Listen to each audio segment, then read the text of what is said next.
Hello, welcome back to Acoustic Paradiso here on Andertons TV. I am Ben, and it's nice to be here. Don't forget, before we start, to click the like and subscribe button and hit the little bell for notifications so you know when I'm going to be back on your computer screen talking about acoustic guitars, or in this case, talking about acoustic guitar amplifiers. Because today we're looking at this, which is the new Da Capo 75 amp, designed by Udo Roesner.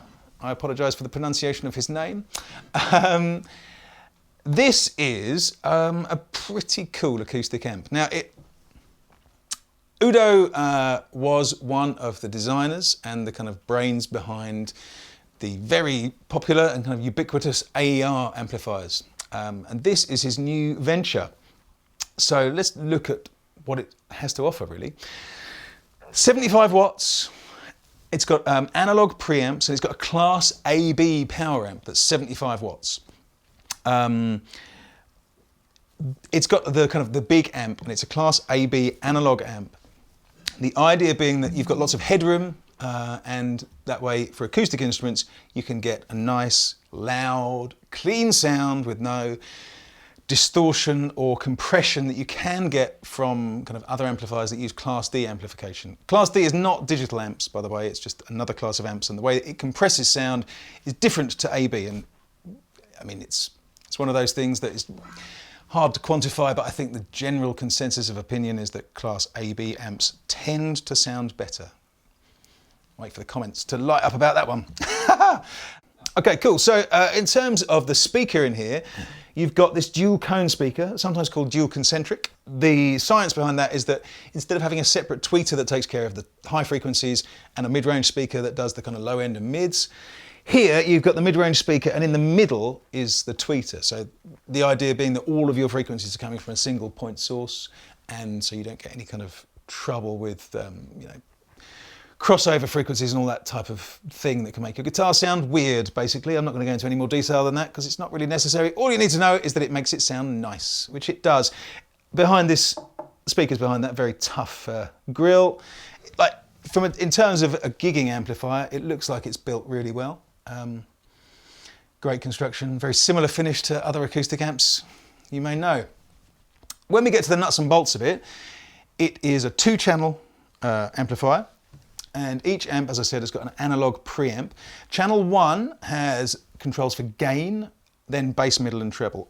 The tone controls on this amplifier, it's all, you've got cut and boost available for the 3 bands of EQ. So I've plugged into channel 1.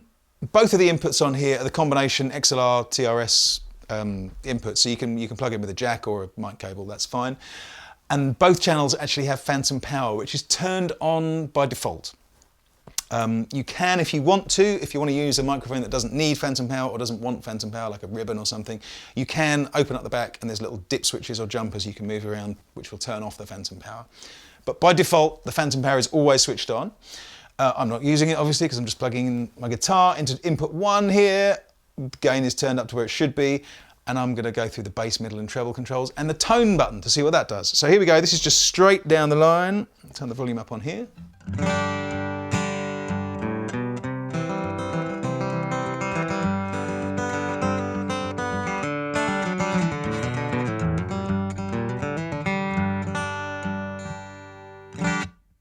So it sounds great. I'm really impressed with the overall kind of output of this thing. It sounds lovely in the room.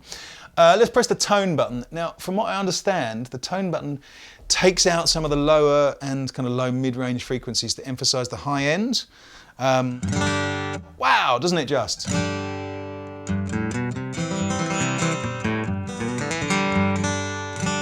Not the kind of thing I would personally want to use on acoustic guitar very much, but I can see how it might be helpful with certain instruments or pickup systems, I suppose. It's nice to be able to do it, but it's a bit bright for my taste.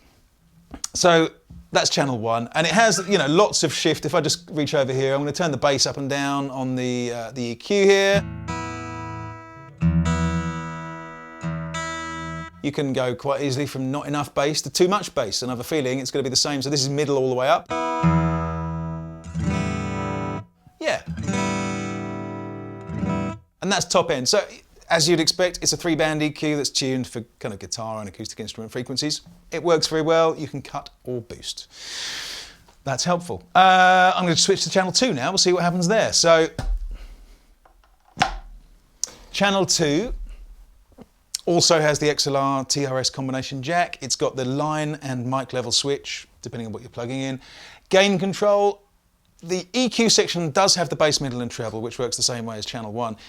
But in addition to that, on channel 2, you have a high pass filter, which is really useful. If you don't know what a high pass filter is, it does what it says on the tin, basically.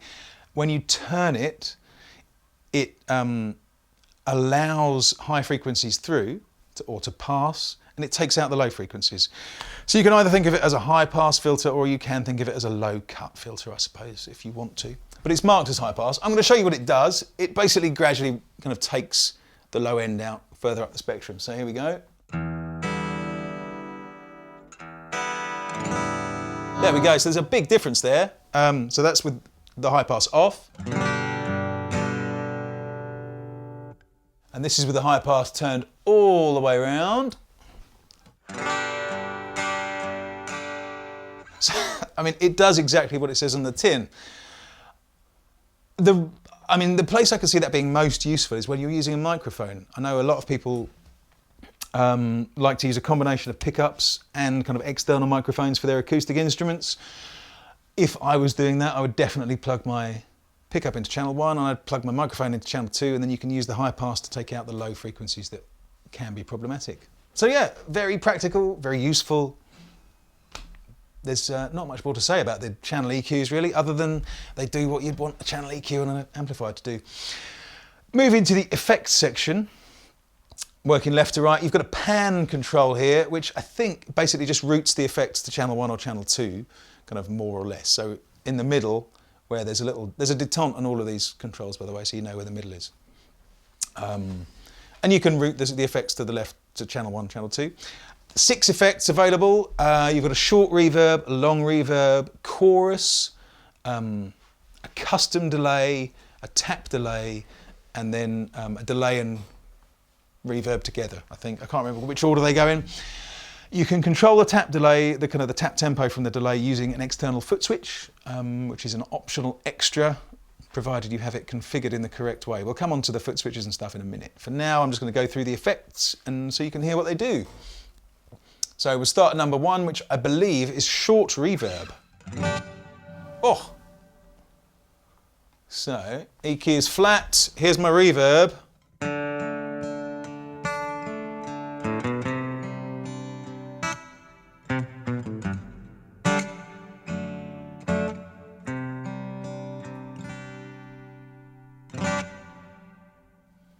It's okay, it's a reverb, you know. It's a bit bright for my taste, but most of them tend to be. So this is number 2. I think this is the long reverb. I'm going to leave... Oh no, that's the short reverb, definitely.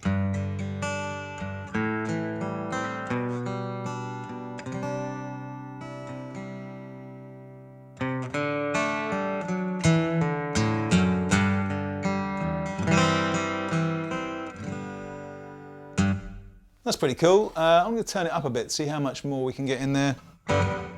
Yeah, so that's the short reverb completely maxed out. Pretty cool. Let's move on to effect number 3. I believe this is chorus. I'm going to turn it up quite loud so you can really hear what it does. Wow. That might be a bit too much. Let's take it back a bit. So.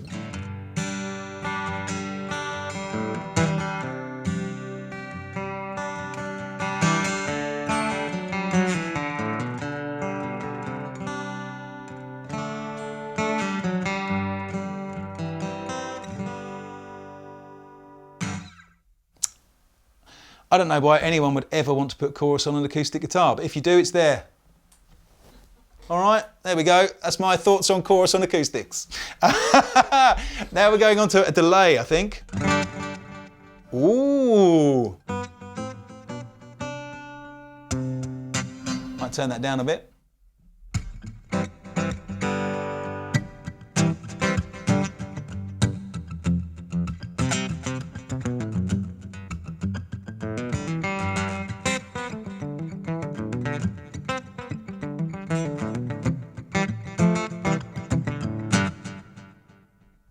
It's a pretty cool delay. Moving up. Oh. So I think this might be into the custom delay settings where we can change the tempo with a tap. But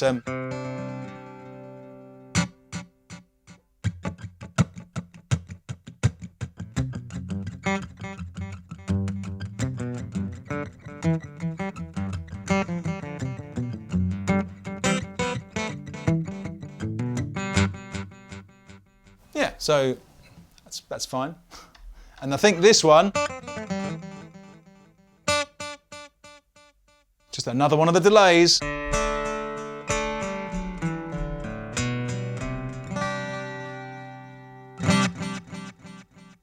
Yeah, I mean, I've got to confess, I'm not really an effects guy on acoustic. I like a bit of reverb. I never would normally use delay or chorus, but the ones in there seem fairly useful and usable. But if you want to access the tap tempo options, I believe you do need to use the external foot switch, which brings me on to the back panel. There's quite a few different things on here. Going from left to right across the back panel, there's a headphone output, which is very useful. The foot switch socket.